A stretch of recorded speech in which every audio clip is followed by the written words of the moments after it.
Monsieur le ministre de la Justice, le 24 août 2022, Sénégal dafa signé une convention de convention d'entrée judiciaire et d'extradition bu nekkoon ci bureau Assemblée nationale France.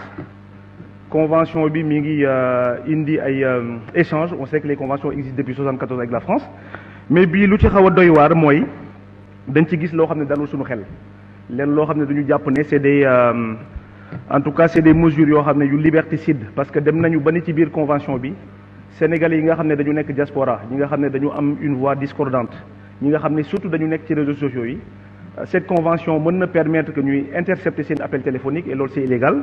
Convention yi noonu dina tax ba aussi ñu mën a dem di fouiller dans leur compte en banque, etc. Donc loolu rek pour vous rassurer, xam naa ne ñun jël nañ ci ay mesures, en tout cas avec nos collègues députés de la NUPES, pour non seulement def en sorte que convention yi noonu ñu bañ ko promulguer.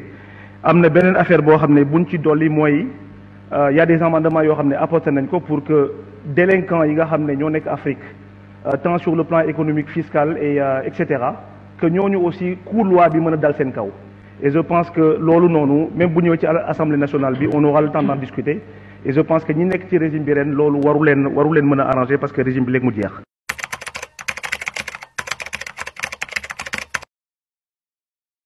C'est Monsieur Taché, député du Val d'Oise. Merci Monsieur le Président. Merci Monsieur le rapporteur, chers collègues. Alors il faut évidemment d'abord rappeler la relation spécifique qui unit le Sénégal à la France. C'est une relation complexe puisqu'il s'agit de la plus ancienne colonie africaine de la France. Plus de 60 ans après son indépendance, on assiste aujourd'hui à la montée d'un sentiment anti-français aussi dans toute une frange de la population, aussi au Sénégal.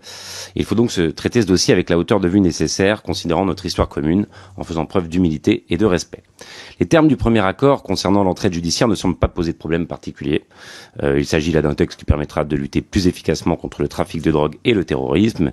Il existe en effet de nombreux accords identiques, vous l'avez rappelé monsieur le rapporteur, et si cela peut permettre de faciliter la conduite d'enquête judiciaire, tant mieux. Le second accord doit, à notre sens, être regardé de plus près. Qu'il s'agisse de l'exercice d'une peine ou de poursuites pénales, le projet de convention stipule que si les infractions reprochées sont de nature militaire ou politique, il existe un droit obligatoire de refuser l'extradition. Mais quel est le périmètre exact d'une infraction politique dans un pays où le pouvoir exerce un contrôle de plus en plus autoritaire sur ses citoyens?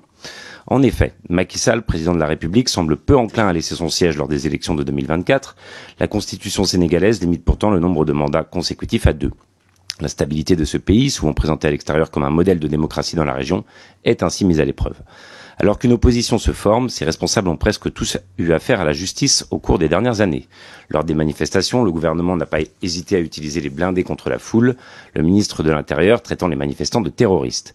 A suspendu d'ailleurs 2 chaînes de télévision pour avoir diffusé des vidéos de manifestations et a coupé Internet à plusieurs reprises. Enfin, la dizaine de morts et les centaines d'arrestations témoignent de la violence de la répression.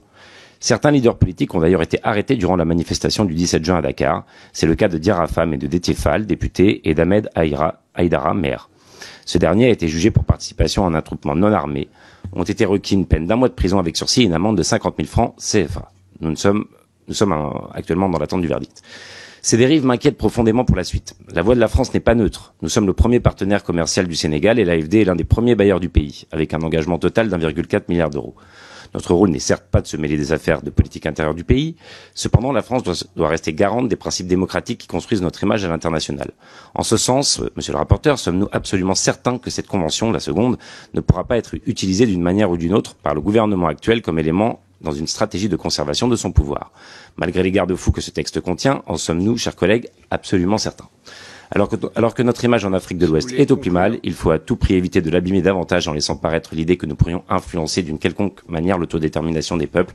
Pour toutes ces raisons, le groupe écologiste s'abstiendra sur ce texte. Je vous remercie. Pour la France insoumise, monsieur le député du Val d'Oise, monsieur Le Gall. Merci, monsieur le rapporteur, monsieur le président. Nous avons évidemment toujours des accords de principe sur ce type de texte. La coopération judiciaire est fondamentale à l'échelle internationale. Pour autant, en l'état de ce texte, nous voterons contre. Je ne suis pas d'accord avec vous, monsieur le rapporteur, quand vous dites qu'on peut séparer le politique du judiciaire. Et d'ailleurs, l'opposition sénégalaise, très inquiète sur les dérives actuelles du président Macky Sall, qui risquent de s'aggraver, puisqu'on sait très bien qu'il envisage de faire un 3e mandat, nous supplie de ne pas mettre en œuvre ce texte en l'état. Ça ne veut pas dire qu'il n'y a pas la possibilité, peut-être, de faire par exemple, l'opposition propose des amendements qui définiraient mieux qu'est-ce qu'on appelle terrorisme. Parce qu'à l'heure actuelle, dans la dérive du président Macky Sall, tout opposant politique est un terroriste. Alors j'entends ce que vous dites quand ça restera la liberté du juge français, mais enfin, en attendant, si la situation est déjà aussi confuse au départ, il y a tout lieu de s'inquiéter sur la manière dont vont s'opérer les extraditions. Amnesty alerte également sur le caractère extrêmement extensif de la définition du terrorisme qui s'applique actuellement de plus en plus au Sénégal.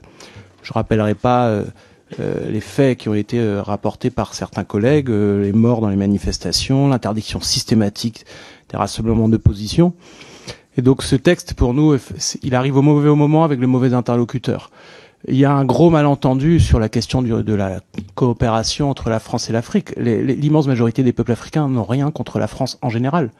Elles ont un certain nombre de griefs à faire, et entre autres des griefs à faire sur le fait qu'on soutient des dirigeants qui sont détestés par leur peuple.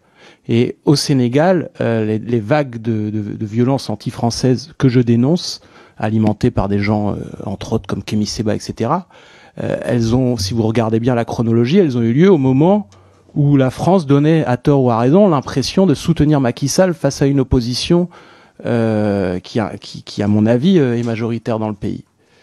Donc c'est d'ailleurs pour ça que même le déplacement de Le Pen ne change rien à l'affaire. Il ne reproche pas à la France d'être en Afrique, il reproche à la France de soutenir des régimes. C'est exactement ce qui s'est passé au Tchad également. Donc à mon avis, ce texte intervient au plus mauvais moment. Il ne comprend pas les bons termes, et c'est d'ailleurs pour ça que nous avons demandé, nous, de le sortir de la procédure simplifiée, parce qu'il est important que, à travers ce texte, on ait un vrai débat sur qu'est-ce que c'est la coopération entre la France et les pays africains. Monsieur le Président, chers collègues, la menace terroriste ne doit pas servir de prétexte pour couvrir les velléités de maintien hégémonique d'un pouvoir qui se meurt. Nous ne pouvons ignorer les dérives actuelles du gouvernement sénégalais en place et la criminalisation des opposants politiques.